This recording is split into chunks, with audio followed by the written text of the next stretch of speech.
العالمین والصلاة والسلام علی سید المرسلین و خاتم النبیین اعوذ باللہ من الشیطان الرجیم بسم اللہ الرحمن الرحیم سورۃ الحجر آیت نمبر 87 سے وَلَقَدْ آتَيْنَاكَ اور البتہ تحقیق دی ہم نے آپ کو سبعا من المثانی 7 آیتیں جو بار بار دہرائی جاتی ہیں والقرآن العظیم اور عظیم قرآن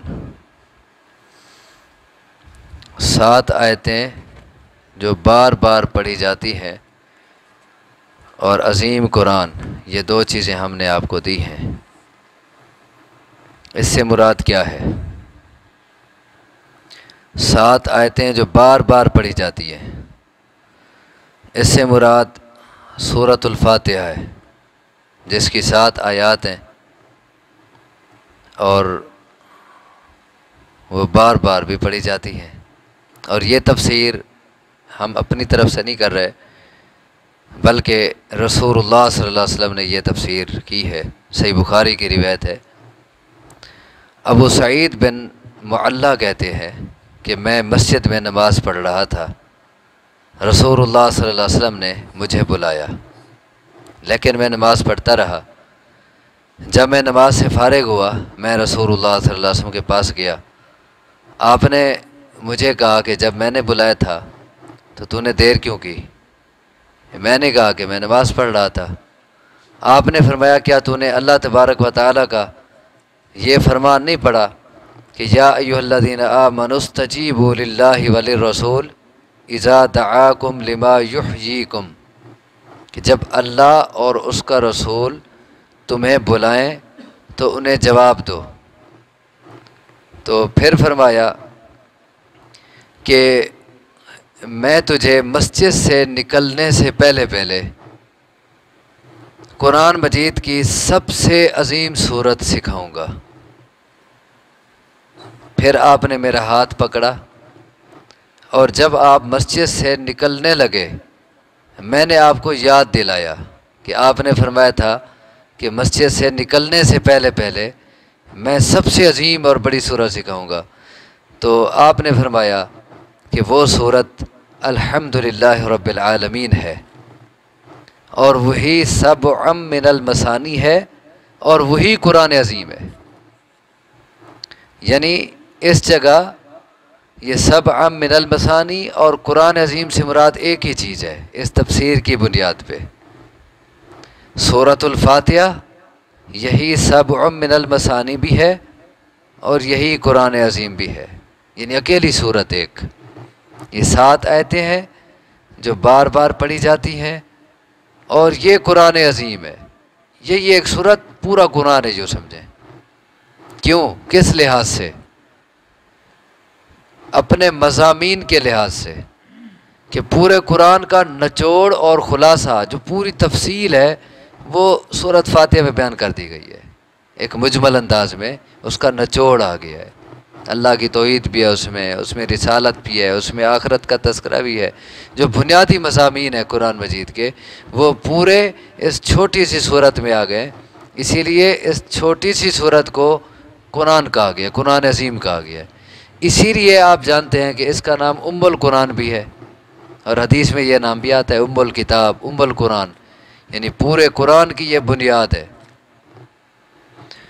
تو اس سے آپ اندازہ لگائیں کہ یہ کتنا عظمت والی صورت ہوئی۔ حالانکہ حجم کے اعتبار سے یہ چھوٹی سی صورت ہے، اگر حجم کے اعتبار سے، الفاظ کے اعتبار سے ہم دیکھیں تو قرآن مجید کی سب سے بڑی صورت سورۃ البقرہ ہے، لیکن اس کے باوجود مقام اور عظمت کے اعتبار سے، اپنے مضامین کے اعتبار سے رسول اللہ صلی اللہ علیہ وسلم نے سورۃ الفاتحہ کو قرآن کی سب سے عظیم صورت کہا ہے۔ اور یہ مثانی بھی ہے، بار بار پڑھی جاتی ہے۔ بار بار کیسے پڑھی جاتی ہے؟ کہ نماز کی ہر رکعت میں اسے پڑھنا ضروری ہے، اس کے بغیر نماز نہیں ہوتی۔ جیسا کہ رسول اللہ صلی اللہ علیہ وسلم کی حدیث ہے، صحیح بخاری میں، لا صلاۃ لمن لم یقرأ بفاتحۃ الکتاب، کہ جو شخص سورۃ فاتحہ نہیں پڑھتا اس کی کوئی نماز نہیں ہے۔ اب چاہے وہ تنہا پڑھ رہا ہے، چاہے وہ امام کے پیچھے پڑھ رہا ہے، چاہے وہ خود امام ہے، چاہے وہ فرض پڑھ رہا ہے، وہ نفل پڑھ رہا ہے، وہ سیری نماز پڑھ رہا ہے یا جہری پڑھ رہا ہے، وہ نماز جنازہ پڑھ رہا ہے، وہ بھی نماز ہے۔ تو جو بھی نماز ہے، جو بھی پڑھنے والا ہے اور جو بھی نماز پڑھ رہا ہے، اگر وہ سورۃ فاتحہ نہیں پڑھے گا اس کی نماز نہیں ہوگی۔ تو چونکہ یہ ہر نماز کی ہر رکعت میں پڑھی جاتی ہے اور بار بار پڑھی جا رہی ہے، اسی لیے اسے مثانی کہا گیا ہے۔ اور الحمدللہ یہ عمل اعتبار سے مثانی ہم ہی مانتے ہیں اس کو۔ اور کئی لوگ ایسے بھی ہیں کہ جو فاتحہ اور درود نہ پڑھنے کے طعنے تو اوروں کو دیتے ہیں، لیکن وہی کہتے ہیں کہ سورۃ فاتحہ نہ پڑھو تو نماز ہو جائے گی، سورۃ فاتحہ بلکہ امام کے پیچھے پڑھنا وہ جرم قرار دیتے ہیں، اور سورۃ فاتحہ نہ پڑھو تو جنازہ ہو جائے گا، اور نماز میں درود نہ پڑھو تو نماز ہو جائے گی۔ تو بہرحال فرمایا البتہ تحقیق ہم نے دی ہیں آپ کو 7 آیات جو بار بار پڑھی جاتی ہیں اور جو قرآن عظیم ہیں۔ اب تفسیر کے مطابق یہ معنی ہو گیا اس کا۔ اب دیکھیں جب یہ اتنا عظیم قرآن مجید ہے اور یہ اتنا عظیم صورت ہے، اب جس کو یہ چیز مل گئی تو اسے تو دنیا کی سب سے اعلیٰ چیز مل گئی، اسے تو دنیا کا سب سے اعلیٰ ترین سرمایہ مل گیا۔ اسی لیے اللہ نے اور جگہ کہا ہے نا قرآن میں، ہوا خیر مما یجمعون، لوگ جو کچھ جمع کر رہے ہیں یہ وہ سب سے بہتر ہے۔ جس کو قرآن کی دولت مل گئی ہے تو اسے سب سے بڑی دولت مل گئی ہے۔ اسی لیے جس کو یہ دولت ملی ہے تو اب وہ احساس کمتری کا اسے شکار نہیں ہونا چاہیے۔ اسے یہ نہیں سوچنا چاہیے بھئی اب دوسروں کے پاس تو فلاں ہے اور اس کے پاس تو اتنا ہے اور اس کے پاس فلاں ڈگری ہے اور اس کے پاس تو اتنا سرمایہ ہے اور میرے پاس تو کچھ نہیں ہے۔ تو اسے ایسا نہیں ہونا چاہیے، کیونکہ جو ڈگری اسے ملی ہے، جو سرمایہ اسے ملا ہے، وہ کائنات کا سب سے بہترین سرمایہ ہے کہ اس سے بڑھ کے اور کوئی سرمایہ نہیں ہے۔ اسی لیے تو آگے فرمایا وَلَا تَمُدَّنَّ عَيْنَيْكَ إِلَىٰ مَا مَتَّعْنَا بِهِ أَزْوَاجًا مِّنْهُمْ، ہرگز نہ دراز کریں آپ اپنی آنکھیں طرف اس چیز کے جس کے ساتھ فائدہ دیا ہم نے کئی قسم کے لوگوں کو ان میں سے، مختلف قسم کے لوگوں کو، جو چیزیں ہم نے دنیا کی فائدہ اٹھانے کی دی ہیں، آپ ان کی طرف نگاہ اٹھا کے بھی نہ دیکھیں کہ آپ کو جو ملا ہے وہ سب سے بہتر ہے، وہ سب سے عظیم ہے۔ اب لوگ احساس کمتری کا شکار ہو جاتے ہیں کہ وہ بعض اوقات شیطان ورگلاتا ہے، وہ دنیا کو دیکھنے لگ جاتے ہیں، یعنی جن کے پاس یہ قرآن کا علم ہے اور یہ حدیث کا علم ہے تو وہ بعض اوقات ادھر ادھر دیکھنے لگ جاتے ہیں اور احساس کمتری کا شکار ہونے لگ جاتے ہیں اور اپنے آپ کو کم تر سمجھنے لگ جاتے ہیں۔ لیکن اللہ تبارک و تعالیٰ سے روک رہے ہیں کہ دنیا میں مختلف قسم کے لوگوں کو طرح طرح کی جو نعمتیں ملی ہیں، آپ اس کی طرف نگاہ اٹھا کے بھی نہ دیکھیں، کیونکہ آپ کو جو ملا ہے وہ اس سب سے کم ہے۔ دوسروں کے بعد جو ہے آپ کو جو ملا ہے وہ اس سے کم ہے، آپ کو سب سے عظیم دولت ملی ہے۔ وَلَا تَمُدَّنَّ عَيْنَيْكَ، اور ہرگز نہ دراز کریں آپ اپنی آنکھیں، یعنی اپنی نگاہیں نہ اٹھائیں کس چیز کی طرف؟ إِلَىٰ مَا مَتَّعْنَا بِهِ، اس چیز کی طرف جس کے ساتھ ہم نے فائدہ دیا ہے۔ کس کو؟ ازواج منہم، ان میں سے مختلف قسم کے لوگوں کو، ازواج کہتے ہیں اقسام، مختلف قسم کے لوگوں کو جس چیز کے ساتھ ہم نے فائدہ دیا ہے، یعنی دنیا کی فائدہ اٹھانے کی جو چیزیں عطا کی ہیں، آپ ان کی طرف نگاہ اٹھا کے بھی نہ دیکھیں۔ وَلَا تَحْزَنْ عَلَيْهِمْ، اور نہ غم زدہ ہوں آپ ان پر۔ دیکھیں جب آپ اس عظیم دولت کو پھیلائیں گے، جب قرآن کی آپ دعوت دیں گے تو لوگ آپ کو تانے دیں گے، لوگ آپ کو گالیاں دیں گے، اور لوگ چونکہ اس کو ایک ہلکا سمجھتے ہیں، یہ مولوی، یہ کوئی بڑا نام نہیں ہوتا، تو لوگ چونکہ اس کو ایک ہلکا سمجھتے ہیں تو اسی لیے آپ کو پریشانی آ سکتی ہے۔ لیکن آپ یہ ذہن میں رکھیں کہ اللہ کا یہ کلام ہے جو آپ کو ملا ہے، لوگوں کے پاس جو ہے وہ سب اللہ کی مخلوق ہے، اور یہ جو ہے یہ اللہ کی صفت ہے، یہ مخلوق نہیں ہے، یہ اللہ کا کلام آپ کو ملا ہے، یہ سب سے عظیم ترین دولت ہے، اور جس کو یہ مل جائے وہ بھی سب سے عظیم ترین بن جاتا ہے۔ جیسے حدیث میں آتا ہے کہ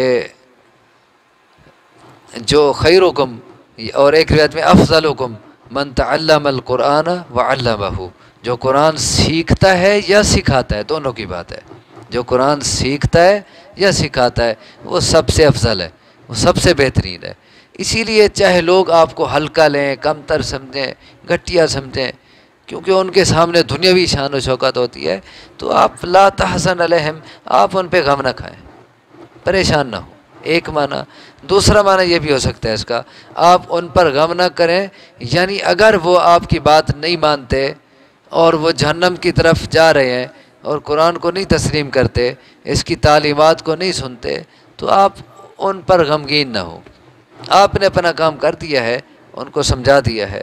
وَخْفِضْ جَنَاحَكَ لِلْمُؤْمِنِينَ، اور آپ جھکا دیں اپنا بازو ایمانداروں کے لیے، ان کی طرف توجہ ہی نہ دیں، وہ آپ کو جیسے لیتے رہیں۔ آپ کے جو اپنے ہیں نا، جو آپ کی اپنی سوچ کے ہیں، اپنے ذہن کے ہیں، جو آپ کے ساتھ مخلص ہیں، چاہے وہ بھی مالی لحاظ سے کچھ بھی نہیں ہے، لیکن وہ آپ پر خلوص کے ساتھ ایمان لانے والے ہیں، وہ آپ کی بات لیتے ہیں، وہ اس عظیم سرمایہ کو عظیم سرمایہ ہی سمجھتے ہیں، آپ ان کے ساتھ دل لگائے رکھیں، اپنا پہلو ایمانداروں کے لیے جھکا دیں۔ یہ اس کا معنی یہ ہوتا ہے کہ آپ ایمانداروں کے ساتھ نرمی برتیں، ان کے ساتھ محبت اور شفقت کا سلوک کریں، اور جھکا دیں اپنا بازو، اپنا پہلو ایمانداروں کے لیے۔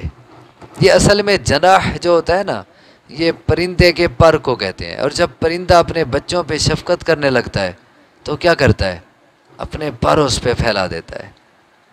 تو اب جب انسانوں کے لیے یہ لفظ بولا جائے گا تو اپنا بازو معنی کریں گے، اپنا بازو، اپنا پہلو ایمانداروں کے لیے جھکا دیں، مطلب ان کے ساتھ محبت اور شفقت کا اور پیار کا اور نرمی کا برتاؤ کریں۔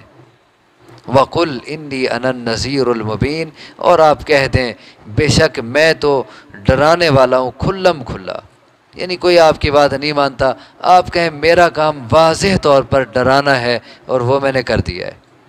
كَمَا أَنزَلْنَا عَلَى الْمُقْتَسِمِينَ، جیسے ہم نے اتارا مقتسمین پر۔ مقتسمین کے دو معنی، ایک معنی قسمیں اٹھانے والوں پر، جو قسمیں اٹھا رہے تھے، جو ابھی قریبی قوم گزری تھی اصحاب الحجر، جس کے نام سے یہ صورت ہے، قوم سمود، تو وہ قسمیں اٹھا رہے تھے، آپس میں انہوں نے معاہدے کیے، قسمیں اٹھائیں اور آپس میں ایک دوسرے کے ساتھ ایکا کیا حضرت صالح علیہ السلام کے خلاف۔ تو فرمایا کہ جیسے قسمیں اٹھانے والوں پر ہم نے عذاب اتارا تھا، تو ویسے ہی عذاب سے میں تمہیں ڈرا رہا ہوں۔ ایک معنی تو یہ ہے مقتسمین کا معنی قسمیں اٹھانے والے، دوسرا معنی مقتسمین تقسیم کرنے والے، جیسا کہ اتارا ہم نے تقسیم کرنے والوں پر۔ وہ کون سے تقسیم کرنے والے؟ کس چیز کو تقسیم کرنے والے؟ جو اللہ کے دین کو تقسیم کر دیتے ہیں، پورے دین کو نہیں لیتے، دین کو اپنی من مانی سے تقسیم کر دیتے ہیں، کچھ لیا کچھ نہ لیا۔ افتؤمنون ببعض الکتاب وتکفرون ببعض، جسے کہا گیا ہے کہ کچھ کتاب کو مانتے ہو کچھ کو نہیں مانتے، جو بات آسان لگتی ہے وہ بھاگ کے مان لیتے ہو، اور جو مشکل لگتی ہے وہ کہ تو ہم سے تو یہ نہیں ہوتی، دین کو تقسیم کر دیتے ہیں جو، تو جیسے ہم نے ان پہ عذاب اتارا، جیسا کہ اتارا ہم نے ان پر جو تقسیم کرنے والے ہیں۔ وہ کون ہے تقسیم کرنے والے؟ الذین جعلوا القرآن عضین، وہ جنہوں نے بنا دیا ہے قرآن کو ٹکڑے ٹکڑے، جنہوں نے قرآن کو ٹکڑے ٹکڑے کر کے رکھ دیا ہے۔ کیسے؟ قرآن کے کچھ احکام مان لیتے ہیں، کچھ نہیں مانتے، حالانکہ یہ قرآن سارا اللہ کا کلام ہے، اس کی ایک ہی حیثیت، ایک ہی مقام، سب اللہ کی صفت ہے، اور سب احکام، سب اوامر اور نواہی کی ایک ہی ویلیو ہے، ایک ہی درجہ ہے، لیکن وہ کچھ اللہ کے احکام لیتے ہیں اور کچھ نہیں لیتے۔ تو یہ قرآن مجید کو ٹکڑے ٹکڑے کرنے والی بات ہے۔ مثلا نماز پڑھتے ہیں، زکوٰۃ نہیں دیتے، حالانکہ جہاں نماز کا حکم ہے وہاں زکوٰۃ کا بھی حکم ہے۔ زکوٰۃ دیتے ہیں ایک طرف اور دوسری طرف سود کھاتے ہیں، جبکہ جہاں زکوٰۃ کا حکم ہے وہاں سود سے روکا گیا ہے۔ اب یہ کچھ کو لینا ہے، کچھ کو نہیں لینا۔ ایسی جو احکام آپ دیکھتے جائیں، خوشی غمی کے طریقے اپنے، مسجد میں اللہ کے احکام ماننے، باہر اپنی مرضی۔ تو یہ کیا ہے؟ یہ قرآن کو ٹکڑے ٹکڑے کرنے والی بات ہے۔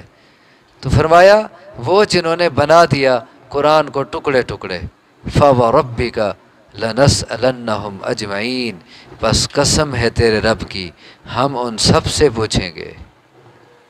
بس قسم ہے تیرے رب کی، لَنَسْأَلَنَّهُمْ، ضرور بے ضرور پوچھیں گے ان سب سے۔ لَنَسْأَلَنَّ میں دو ضرور کا معنی ہے، دو بار، ضرور بے ضرور ہم پوچھیں گے ان سب سے۔ کس بات کے متعلق؟ عما کانوا یعملون، اس چیز کے متعلق جو وہ عمل کرتے تھے۔